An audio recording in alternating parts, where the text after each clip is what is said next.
반갑습니다. 권용철입니다. 조금 저번 말하자면 고려 말 조선 초 얘기했었던 그 책에 대한 소개 영상을 올려드리고 나서 얼마 안 지났는데 또 올라오죠. 이 양반이 왜 이렇게 갑자기 또 부지런해지지? 뭐 그렇게 생각하실 수도 있겠는데 이제 3월 초가 되면 이제 또 대학교 이제 시간 주기에 따라서 또 개강하고 수업하고 이제 이러다 보면은 또 게을러지겠죠. 근데 이제 지금은 아직까지는 방학이니까 우선 조금 그나마 좀 부지런을 좀 떨어봅니다. 부지런을 이제 떤다고 하는 거는 이제 제가 이제 소개를 뭐 책을 소개해드리면서 저도 책을 읽어봐야 되니까요. 읽어봐야 그래도 안 읽었을 때 소개해드리는 거하고 그래도 직접 한번 읽어보고 소개해드리는 거하고는 그래도 뭔가 어감상의 차이랄까? 혹은 나오는 어떤 단어들 차이랄까? 이런 게 분명 존재할 거라고 생각을 해서 부지런을 떤다라고 하는 거는 책을 읽어본다는 얘기입니다. 계속. 어쨌든 오늘 이제 지금 소개해드릴 책은 저번 영상에서도 잠깐 예고를 해드렸듯 사신을 따라 청나라에 가다라는 제목, 뭐 부제는 조선인들의 북경 체험 이렇게 돼 있습니다. 나온 책인데요. 또 푸른 역사 출판사에서 나온 책을 어떻게 또 소개해드리게 됐네요. 이 우선 책의 저자이신 이제 손성욱 선생님, 중국 이제 북경대에서 박사학위를 하고 오신 선생님이고 주로 이제 뭐 책 주제가 그렇듯 조선 청관계, 그러니까 조선 후기부터 이제 그 구한말로 넘어가는 이제 그 시기 언저리 사실은 길죠. 청나라가 존재했던 시기도 한 200여 년 이상이니까 그 시기에 뭐 조청관계사, 그 다음에 뭐 한국사, 중국사 이렇게 다 공부를 하신 선생님이라고 생각을 하시면 됩니다. 근데 이제 이 책은 뭐 제목에서도 아시겠지만 청나라의 수도인 북경에 당시 사신으로 갔던 이제 조선 사람들이 청나라에서 이제 무엇을 체험하느냐 이제 뭐 그 얘긴데요. 사실은 뭐 이 주제가 뭐 완전히 낯설다 그러진 않죠. 왜냐하면 우리 뭐 박지원의 열하일기 뭐 워낙 잘 알려진 사료이니까 그러니까 박지원이 청나라에 갔을 때 이제 그때의 뭐 자기가 보고 들었던 일들을 일기의 형식으로 남겨놓은 기록 아니겠어요? 그다음에 뭐 박지원도 있죠. 그다음에 무슨 뭐 홍대용, 그러니까 우리가 잘 알고 있는 소위 그 실학자들 이라고 하는 사람들이 우리 이제 국사 교과서에서 이제 배운 것처럼 소위 왜 북학파가 되느냐. 예전에는 청나라가 뭐 병자호란으로 인해서 아주 우리 조선에 굴욕을 안기고 아주 이를 갈았죠. 근데 이제 그런 시간이 100년 정도 지나다 보니까 이제 청나라로부터 이제 뭔가를 배워야 된다. 이제 청나라에 대한 적대감이 이제 조금씩 없어지기 시작했던 거죠. 이제 그러면서 이제 그 청나라로 사신을 갔던 사람들이 여기 완전 우리식으로 얘기하면 완전 선진국인데 마치 그 미국의 뉴욕을 간 것 같은 느낌을 받았을지도 모르죠. 지금의 어떤 시선에서 얘기하면 그러니까 이제 청나라를 단순히 오랑캐로만 볼 것이 아니라 이제 거기서 뭔가 좀 우리가 배울 것이 있다. 그러면서 나온 것이 이제 북학판이 뭐 이런 이야기들이죠. 그거에 대해서는 뭐 우리 뭐 중학교 때부터 배우나요? 고등학교 때 국사교과서에서 뭐 실학 얘기하면서 뭐 엄청 나오니까 뭐 정말 머릿속에 아주 말하자면 귀가 아플 정도로 들었을 정도죠.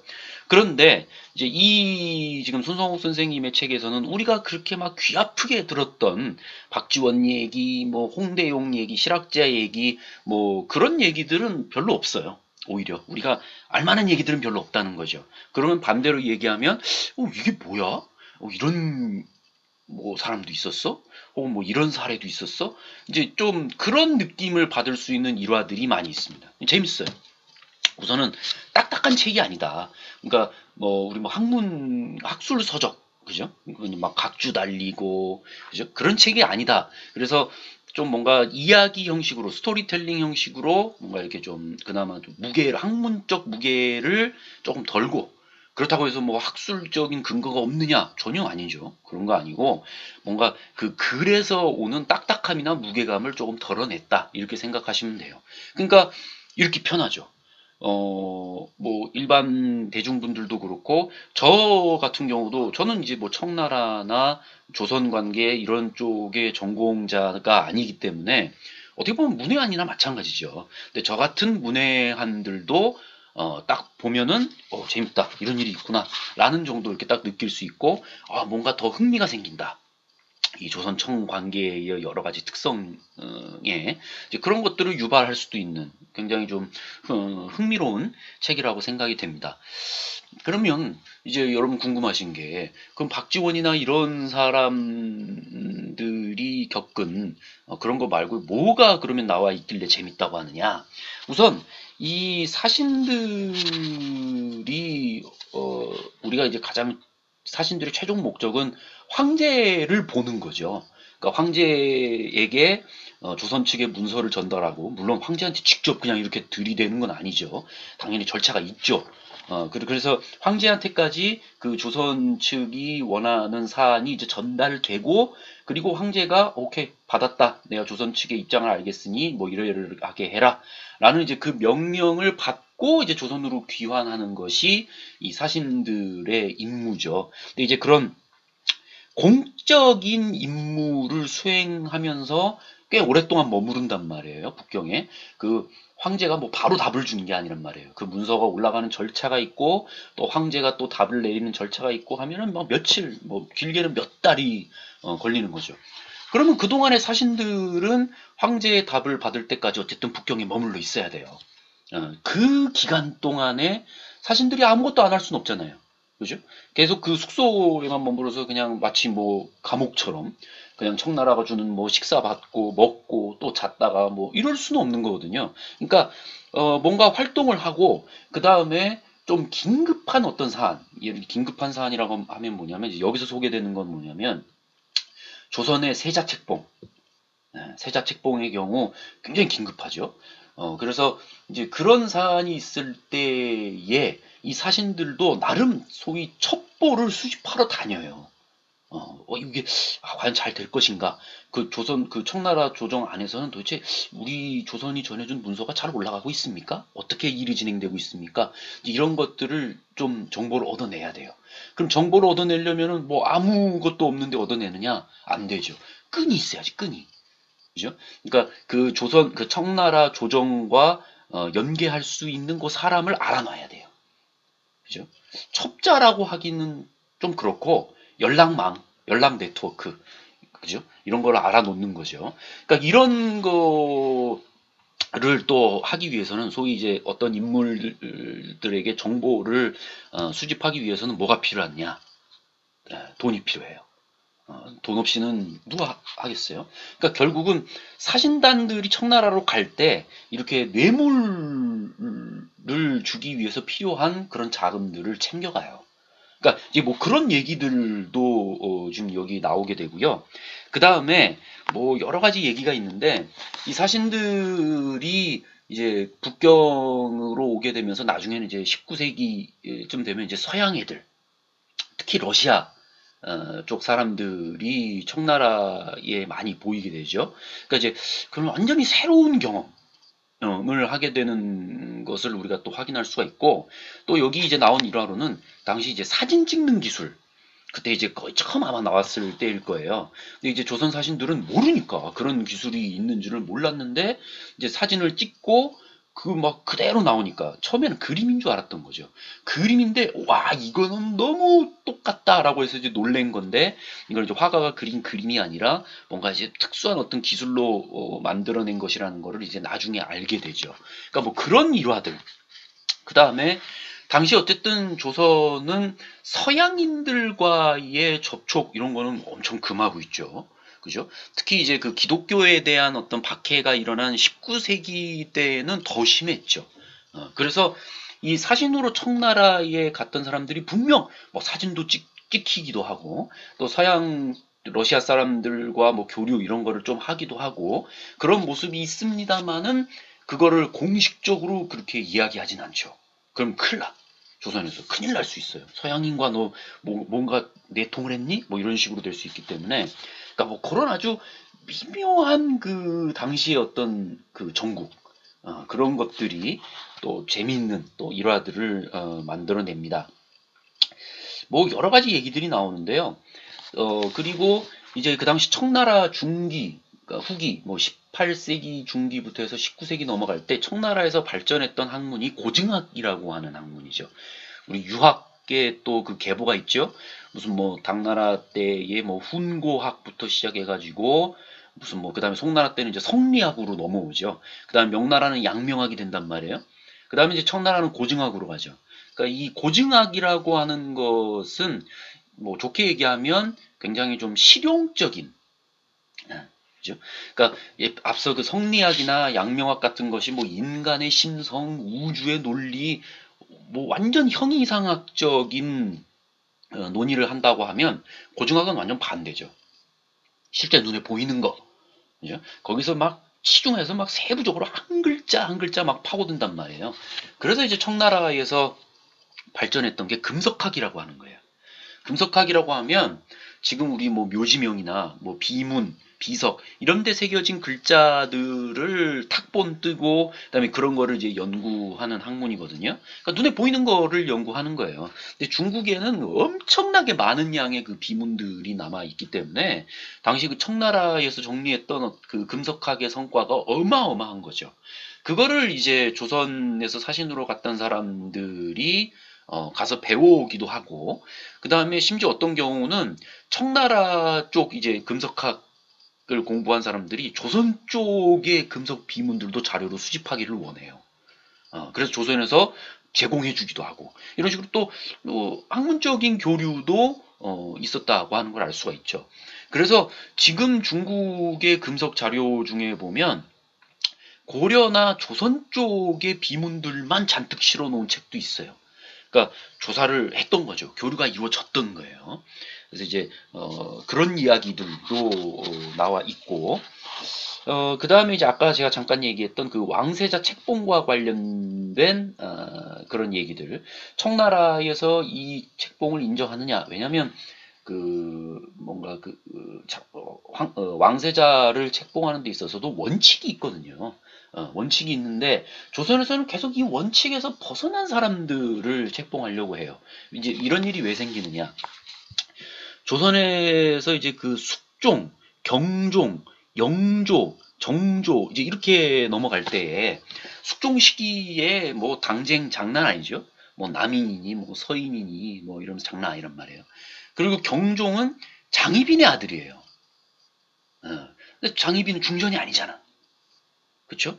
뭔가 좀 어긋나요. 그러니까 원칙이라고 하면 중전이 낳은 장자, 그러니까 적장자가 당연히 세자가 돼야 되는데 계속 안 그런단 말이죠. 그리고 이제 경종에서 영조로 넘어갈 때는 경종은 장희빈의 아들이고 영조는 또 아예 달라요. 계통이. 아버지만 같이 어머니는 다르단 말이에요. 그리고 영조에서 정조 넘어갈 때는 사도세자가 먼저 죽었으니까 정조는 손자란 말이에요. 그러니까 이런 여러 가지 좀 조선의 정치 사정들이 이렇게 원칙만 따라서는 안 되게 돌아가고 있는데 이제 그거를 청나라에서 어떻게 받아들이고 어떻게 처리를 해주느냐. 그리고 조선은 되게 전전긍긍해요. 왜냐하면 원칙이 안 맞는다는 건 알고 있거든요. 이게 원칙상으로 하면은 이게 안 될 수도 있는데 라고 이제 생각을 하고 간단 말이죠. 그러면 이 사신들의 임무가 막중해지는 거죠. 로비를 하든 아니면 뭐 뇌물을 주든 하여튼 목적을 성사시켜야 돼요. 그러니까 이제 그런 데에서 이제 일어날 수 있는 여러 가지 이제 현상들 이런 것들이 나와 있고 그 다음에 이제 또 그 회동관이라고 해서 그 조선 사신들이 이제 머무르는 숙소, 그러니까 호텔이 따로 있어요, 아예. 그래서 좀 사실 초반에는 감시를 많이 해요, 청나라가. 딱 숙소에만 딱 가둬놓고 거의 가두는 셈이죠. 감시하는 건데 이제 청나라와 조선과의 관계가 이제 조금 이제 풀리기 시작하면 그렇게 막 감시하는 게 아니라 사신들도 이제 그 숙소 밖을 나와서 이제 막 소위 관광을 해요. 이제 그런 모습들도 나와 있습니다. 그러니까 여러 가지 있고 그 다음에 그 회동관이라고 하는 숙소 주변에 보면 이 조선 사신들하고 소위 이 경제적인 교류를 하기 위한 소위 그 뭐라 그래 지금으로 얘기하면 점포들, 가게들 그런 것들이 좀 있어요. 그러니까 조선에서 갖고 온 뭐 인삼이나 이제 이런 것들을 받고 그다음에 뭐 또 교류하고 그런 거. 그리고 그런 어떤 점포나 가게가 이 조선 사신들이 정보를 입수하는 좋은 장소가 되기도 해요. 참 복잡하죠? 근데 지금하고 비슷해요. 지금도 그러지 않겠어요? 그러니까 예를 들면 우리나라 생각해 보면 저쪽 주로 이제 한남동 쪽에 그런 대사관들 많죠. 뭐 어느 나라 대사관들이 거기 쫙 있잖아요. 그러면 그 대사관이 있는 주변의 어떤 상점들이나 이런 거 생각해 보면 왜 이태원이 한남동 가까이에 있을까? 이런 거 한번 생각해 보신 적 있으세요? 어, 그러니까 뭔가 그쪽 외국 사람들이 많이 교류하는 그런 지역이라는 거예요, 그게. 이게 전혀 연관이 없는 게 아니에요. 대사관이 딱 한남동에 있고, 거기서 가까운 이태원에 또 여러 국가들의 식당도 있고, 뭐 점포도 있고, 가게도 있고, 이제 그런 것들이 뭔가 그 낯선 지역에서 사는 그 외국인들만의 공간, 교류할 수 있는 장, 그다음에 한국에 대한 어떤 정보를 수집할 수 있는 그런 또 공간 이런 게 필요하잖아요. 지금도 똑같다는 거죠. 이때도 마찬가지인 거예요. 그러니까 조선 사신들의 숙소를 중심으로 그 조선과 관련된 그런 점포들 이제 그런 것들이 이렇게 쫙 늘어서 있는 그런 것들을 우리가 상상해 볼 수 있는 거죠. 그러니까 그런 얘기들 도 나와 있고요. 그러니까 지금 뭐 제가 뭐 얘기 말씀을 드리는 거는 아주 그냥 제가 생각나는 일화대로 그냥 막 하나하나씩 막 툭툭 뭐 사진 얘기, 그다음에 뭐 회동관 얘기, 그다음에 왕세자 책봉 얘기, 그다음에 뭐 관광했던 얘기, 뭐 등등등 그냥 막 툭툭 던지고 있는 건데 아마 이 책을 한번 읽어보시면 제가 지금 툭툭 던진 이야기들도 포함돼서 여러 가지 이야기들이 아주 재밌는 형식으로 어, 아주 짤막짤막하게 막 엄청나게 길어갖고 막 우리를 지루하게 하고 그런 게 아니에요. 그런 좀 재밌게 읽어볼 만한 우리가 책으로 생각이 됩니다.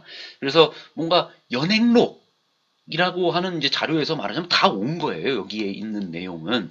그죠? 그러니까 청나라로 사신을 갔던 사람들이 이제 자기의 어떤 보고 들은 것들을 이제 다 적어 놓은 거죠. 굉장히 중요한 사료인데 조청관계 연구에서 이제 우리가 아주 일부만 주목했던 그 연행록이 아니라 다른 연행록들의 내용.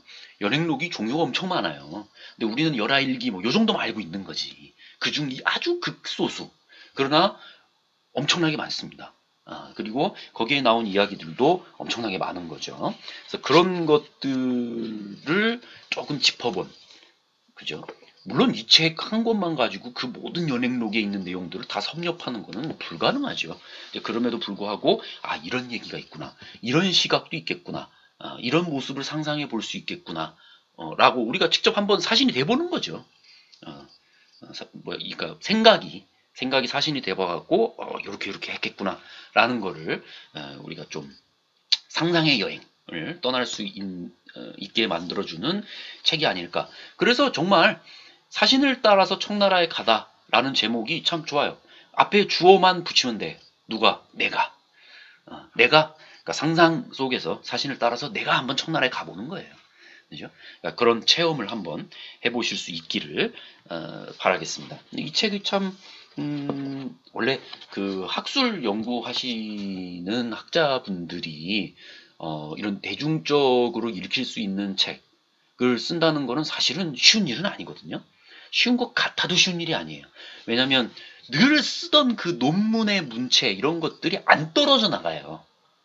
늘 그렇게 습관적으로 붙어 있어. 막 어렵게 쓰고 각주가 없으면 안 될 것 같고 막 이런 거 있거든요. 그래서 이런 책들을 쓰는 게 사실 좀 어려워요. 그러니까 대중 여러분들 입장에서는 학자들이 그런 걸 좀 써야지 도대체 누구 보고 쓰라는 거냐? 그런 거 쓰지도 않으면서 뭐하러 또 뭐라고 하고 욕하고 그런 거 쓰는 사람들 전문가가 아니라 그러고 뭐 그런 식으로 얘기하느냐 뭐 그런 비판도 있는데 근데 또 막상 쓰려고 하면 어려워요. 예, 참 쉽지 않습니다. 근데 어쨌든 이 손성호 선생님의 책을 보면 이 재밌게 이렇게 쓸 수가 있구나라는 거를 또 깨달을 수 있는 또 그런 좋은 책인 것 같아요. 예, 뭐 요 정도 설명을 드렸으면은 뭐 많이 제가 뭐 읽은 한도 내에서는 소개를 어느 정도 해드린 것 같습니다. 그러니까 우리가 그 저번 제가 예전에 한번 그 소개해드렸던 그 구범진 선생님의 병자호란 이야기는 그건 이제 완전히 청나라랑 적대했던 얘기잖아요. 병자호란 얘기는 그죠? 근데 이제 요거는 병자호란보다 약 100여 년 이후예요. 시기가. 그러니까 이제 청나라에 대한 적대감이나 이런 거는 좀 많이 누그러져 있죠. 그러니까 사회가 변한 거예요. 시대가. 그러면서 어떤 체험이 이루어지느냐. 이제 그런 거죠. 그래서 좀 청나라에 관련해서 궁금하신 분들이나 혹은 이 조선의 어떤 청나라에 대한 인식 이런 것들이 또 궁금하신 분들은 아마 이 책을 한번 읽어보시면 좀 더 많은 흥미를 일으킬 수 있지 않을까라는 생각을 해봅니다. 네, 그러면은 뭐 요번 소개는 뭐 요 정도까지 뭐 해드리면 될 것 같고요. 뭐 글쎄 다음번에는 뭘 할지 아직 뭐 정하지를 못해가지고 요번에는 따로 예고를 해드릴 수는 없을 것 같지만 또 이게 학기가 이제 시작되니까 언제 과연 또 이 영상을 올리게 될지 그것도 알 수 없지만 어쨌든 조만간에 다시 한번 또 좋은 책을 또 소개해 드릴 수 있는 이제 그런 기회를 또 마련해 보도록 노력을 하겠습니다. 네, 그러면은 이번 영상은 여기까지 하는 걸로 하겠습니다.